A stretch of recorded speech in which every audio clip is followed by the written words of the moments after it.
டிக்கி open பண்ணுறதுக்கு, பின்னாடி doors open பண்ணுறதுக்கு நீங்கள் 2 தடவை ரிமோட் ஆப்ரேட் பண்ணினீங்கன்னா உங்களுக்கு ஓப்பன் ஆகிடும். இப்போ பெட்ரோல் கேப்பு ஓப்பன் பண்ணுறேன் பாருங்கள். இது வந்து பெட்ரோல் போடும்பொழுது நீங்கள் இறங்கி அது பெட்ரோல் போடுற சமயத்தில் கூட இருங்க. இந்த பெட்ரோல் கேப்பை வந்து இந்த இதில் மாட்டி விட்டுருங்க.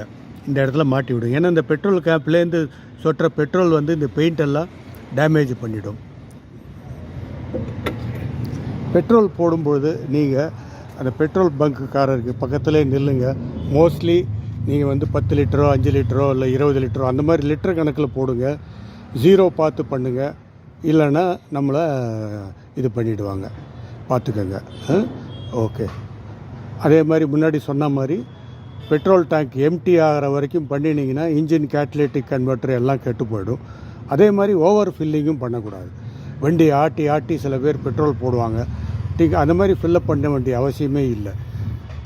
டேங்க் ஃபுல் பண்ண உடனே ஒரு சத்தம் வரும் டக்குன்னு. அப்போவே நீங்கள் பெட்ரோல் நிறுத்திக்கிட்டிங்கன்னா போதும். அதுக்கு மேலே போடணுங்கிற அவசியம் இல்லை. அதுக்கு மேலே போட்டிங்கன்னா ப்ராப்ளம் வரும், இன்ஜின் ப்ராப்ளம் வரும். தேங்க்யூ.